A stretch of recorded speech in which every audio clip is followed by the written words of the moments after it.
Just study with Manoj sir की class में आपका स्वागत है। मैं केवल पहले यूट्यूब पर इंग्लिश की वीडियो अपलोड कर रहा था, पर अब मैंने सोचा कि छठी से लेकर 12वीं तक के एनसीईआरटी नोट्स भी अपलोड करूं। तो ये मैंने नोट्स जो है ये इस प्रकार बनाए कि कोई विद्यार्थी एसएससी की तैयारी कर रहा है तो एसएससी के लिए, और अन्य किसी भी चीज़ की तैयारी कर रहा है उसके लिए, और छठी के विद्यार्थियों को तो ये आने वाली है काम में। तो हम वीडियो स्टार्ट करने से पहले इसके बारे में थोड़ी बहुत जानकारी जान लेते हैं, इस चैप्टर में क्या क्या पढ़ेंगे। जैसे चैप्टर का नाम है क्या, कब, कहाँ और कैसे। इसके अंदर हम, आपको नाम से पता लग गया होगा, समय के बारे में बात करेंगे और क्या क्या चीज़ें कहाँ पर हुई, कौन कौन सी जगह पर हुई उसके बारे में बात करेंगे, और वो चीज़ें कब हुई, कैसे हुई, किस प्रकार आई, उस चीज़ों के बारे में बात करेंगे।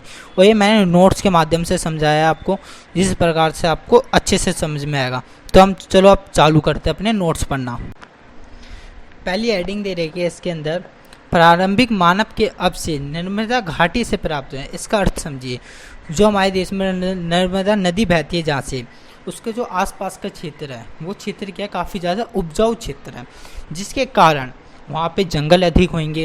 अब जब जंगल अधिक होंगे तो आज से हम बात करते हैं लगभग जब आदि मानव आए थे इस धरती पर, तो आदि मानव ने ऐसी ही जगहों पर रहने के लिए विचार किया था। तो जब वो ऐसी जगहों पर रहने लगे थे तो जो नर्मदा नदी है उसके आसपास का जो क्षेत्र है वहाँ से आरंभिक मानव के, मतलब आदि मानव के अवशेष प्राप्त हुए हैं वहाँ से। ऐसे ही आगे हम समझते हैं। कुशल संग्रह का क्या अर्थ है, अब इसका मतलब समझिए। इसका अर्थ ये है कि आरंभिक लोग, मतलब आरंभिक लोग का मतलब जो पुराने ज़माने में जो लोग हुए करते थे, जिसे हम आज के टाइम पे आदि मानव कहते हैं, वो लोग जहाँ पे रहा करते थे, और जहाँ पे रहा करते थे आप सपोज़ करो आप उस जगह पर रहना पसंद करोगे जहाँ पे आपके लिए वो सारी वस्तुएं उपलब्ध हो जाए जो आपको जीने के लिए मदद हो, जैसे कि पानी, खाने के लिए फल फूल, और शिकार, जैसे उस टाइम पे शिकार भी क्या करते थे, अच्छी जानवर मिल जाए, और सबसे महत्वपूर्ण पानी तो है ही। ये सारी चीज़ें, तो ये सारी चीज़ें कहाँ पे मिली थी, जहाँ जो भी नदी बहती है वहाँ पे सारी चीज़ें बहती थी। जैसे उदाहरण के लिए सबसे महत्वपूर्ण नदियाँ जो हुई थी, सिंधु नदी, नर्मदा नदी, गंगा नदी, ब्रह्मपुत्र नदी, ऐसी नदियों के तट पे जो लोग मिले थे उन्हें बोलते हैं कुशल संग्राहक। ठीक है, आप समझ लेंगे। और ये लोग अपना खाना कैसे खाते थे इसके बारे में हम थोड़ी बार में विचार कर लेते हैं। जैसे जंगल की विशाल संपदा से परिचित थे। अपने भोजन के लिए इन्होंने जड़, फूल तथा जंगल के अन्य उत्पादों का संग्रह करते थे। और देखो इसमें एक वर्ड आता है अखेट। अखेट का मतलब है शिकार करना है, शिकार। ठीक है, तो ये शिकार भी खाया करते थे उस टाइम पे।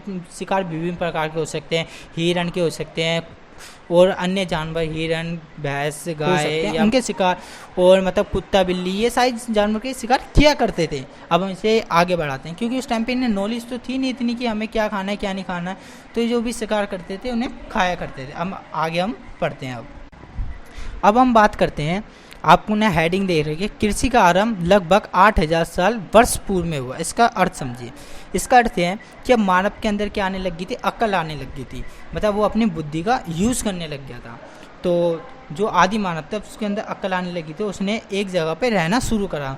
क्यों, पहले तो मानव भटकता रहता था, आज नर्मदा नदी, कल गंगा नदी, परसों सिंधु नदी, तो उसका कोई तोड़ ठिकाना नहीं था। पर अब मानव ने सोची कि एक जगह रहकर मैं अपनी एक जगह ऐसी निर्धारित कर लूँ जहाँ पे मेरे को खाने के लिए मेरी ज़रूरत को आवश्यकता अनुसार मेरे को सब चीज़ें मिल जाए। ऐसी आज से लगभग 8000 साल पहले गेहूँ की खेती की गई थी। अब गेहूँ की खेती किस जगह पे की गई थी, अब आपको मैं समझाता हूँ।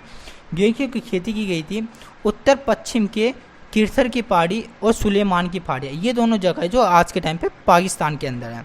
तो ये दोनों जगह ये पहाड़ी वाला इलाका है। तो इस जगह पर सबसे पहले गेहूं की खेती की गई थी। अब बात करते हैं चावल की खेती। चावल की खेती लगभग आज से माना जाता है 9000 साल पहले की गई थी।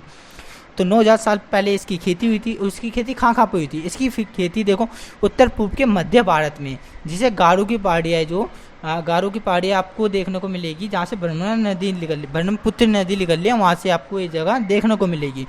ऐसी मध्य भारत के अंदर एक है विंध्य की पहाड़ियाँ, ये मध्य भारत के बीचों बीच में पड़ती है, जहाँ से नर्मदा नदी, सोन नदी की सहायक नदियाँ गुजरती है। सोन नदी जो गंगा की सहायक नदी है, तो वहाँ से निकल लिया, तो इनको पानी भरपूर मात्रा में मिलता था, इसलिए यहाँ पे चावल की खेती की गई थी।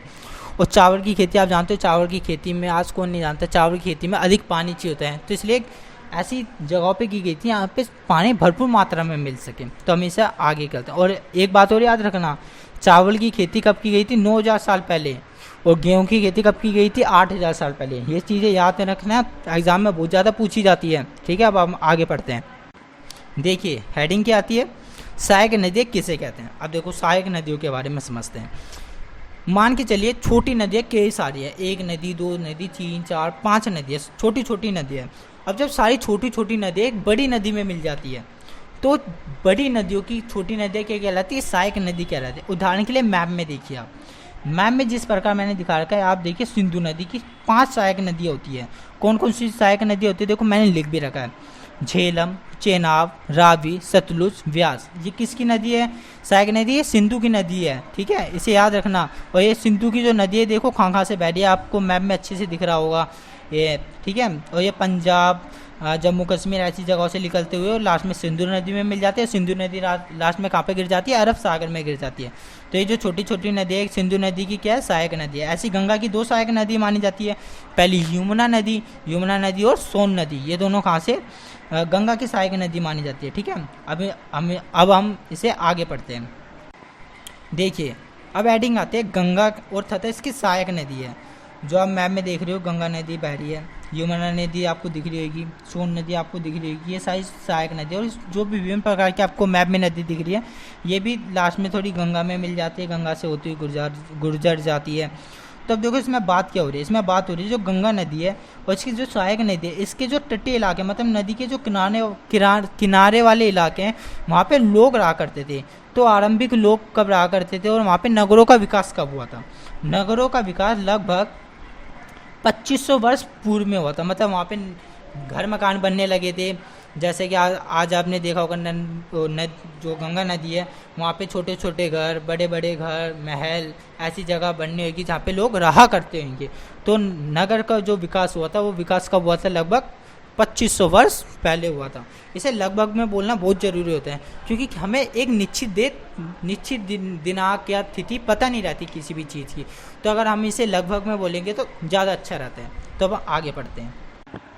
देखिए हेडिंग क्या है, गंगा नदी के दक्षिण में सहायक नदियों के आसपास का क्षेत्र प्राचीन काल में मगध के नाम से जाना गया था। अब जो मगध है, इस मगध को बड़ा शक्तिशाली केंद्र माना जाता था। ऐसा क्यों होता था? तो इसके बारे में मैं आपको समझाने की कोशिश करता हूँ। जो यहाँ के शासक हुए करते थे पहली बात, और जो ये मगध है, ये एक ऐसी जगह पे स्थित था जहाँ से नदियाँ बहती थी। नदियों का काफ़ी महत्वपूर्ण था, तो इसके कारण ये काफ़ी शक्तिशाली हुआ था। और यहाँ के राजा भी काफ़ी शक्तिशाली थे। अब ये किन कारणों से शक्तिशाली हुआ, देखो आपको मैं समझाने की कोशिश करता हूँ। जैसे कि नदियाँ बह रही है तो यातायात का संसाधन अच्छे मिल जाते थे यहाँ से। और फिर ये चारों तरफ से नदी से घिरा हुआ था, कोई भी राज्य जल्दी से युद्ध कर जीत ही नहीं सकता था। ये युद्ध हो भी जाए तो नदी पार करके इतनी जल्दी आ नहीं सकता था। तो इसके लिए शक्तिशाली हुआ था। आप मैप में देख रहे होंगे मगध एक काफ़ी शक्तिशाली राज्य भी बना था। अब बात करते हैं इंडिया की, हमारे देश भारत की। तो हमारा जो इंडिया शब्द है, इंडिया शब्द का प्रयोग किसने कहा, कैसे हुआ, इंडिया शब्द का नाम कैसे पड़े, इसके बारे में भी हम समझेंगे। देखिए इंडिया शब्द का क्या अर्थ है। इंडिया शब्द का अर्थ है जो इंडेक्स से लिख रहा है, इंडेक्स से लिख रहा है। इसे संस्कृत के अंदर सिंधु कहा जाता है। ठीक है, आप समझो ना, इंडेक्स है जो इसे संस्कृत में क्या कहा जाता है? सिंधु कहा जाता है। तो इंडिया शब्द ये मान के चलो इसे एक तरफ से सिंधु ही कहा जाता है। हमारे लोग कहते हैं ना कि अंग्रेजों का नाम है दिया हुआ, ऐसा कुछ नहीं है। ये जो शब्द है एक तरफ से हमारी प्राचीन मान्यताओं में से ही निकला है, क्योंकि एक सिंधु शब्द हमारी प्राचीन मान्यताओं में का हिस्सा है। ठीक है, तो ये शब्द क्या है? इंडेक्स से निकला है। इंडेक्स शब्द संस्कृत में से क्या कहते हैं? सिंधु कहते हैं। अब हम आगे देखते हैं। अब देखिए सिंधु को हिंदोस अथवा इंदोस, इन दोनों वर्डों का आप प्रयोग एक भी कर सकते हो, ये दोनों एक ही वर्ड है। ठीक है, आगे देखिए। सिंधु नदी के पूर्व में स्थित भूभाग या भू प्रदेश को इंडिया किसने कहा? मतलब हमारे देश का नाम सबसे पहले इंडिया किन लोगों ने रखा, या मतलब कौन लोग कहा करते थे? देखिए लगभग 2500 वर्ष पहले उत्तर पश्चिम से आने वाले, मतलब पाकिस्तान के इलाके के उस पार, अफगानिस्तान हो गया, उस साइड से आने वाले लोग, ईरानियों ने और यूनानियों ने, इन लोगों ने सबसे पहले हमारे देश का नाम इंडिया रखा था। मतलब इंडिया नाम का प्रयोग किया था। ठीक है, आप ये समझिए किन्होंने किया था, ईरानी और यूनानियों ने किया था। ठीक है, अब हम आगे पढ़ते हैं। हमारे देश का नाम भारत कैसे पड़ा? अब हमने ये तो देख लिया इंडिया कैसे पड़ा, पर भाई भारत भी तो कैसे पड़ा ये भी तो समझेंगे हम। चलो समझते हैं, टेंशन नहीं है इतनी। हमारे देश का नाम भारत कैसे पड़ा?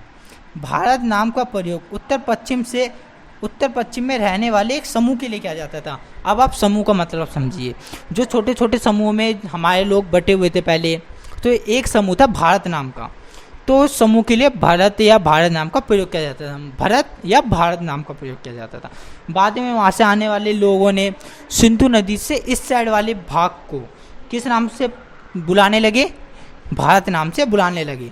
तो ये हम मान सकते हैं कि सिंधु नदी के जो उस साइड लोग रहा करते थे उत्तर पश्चिम में, एक समूह था, इसलिए भारत का प्रयोग किया जाता था। बाद में इसका प्रयोग देश के नाम पर किया जाने लगा। इस प्रकार हमारे देश का नाम भारत पड़ गया। आप मैप में भी देख रहे होंगे, ये पूरा जो अखंड भारत है ये हमारा ही भारत है आज के टाइम पे। भारत समूह का उल्लेख हमें किस वेद में मिलता है? अब आप वेदों के बारे में तो थोड़ी बहुत जानकारी रखते होंगे, अगर टाइम से मन लो ना रखते हो तो हम पढ़ाएंगे ना, हम किसके लिए हैं। हिस्ट्री 6th क्लास के चैप्टर 4 में बड़े अच्छे से देखा वेदों के बारे में, बने रहे वो वाले चैप्टर आप अच्छे से समझना। वेद वैसे तो 4 होते हैं, पर हम 4 वेदों की बात ना करके सबसे महत्वपूर्ण एक वेद की बात करते हैं, ऋग्वेद के बारे में।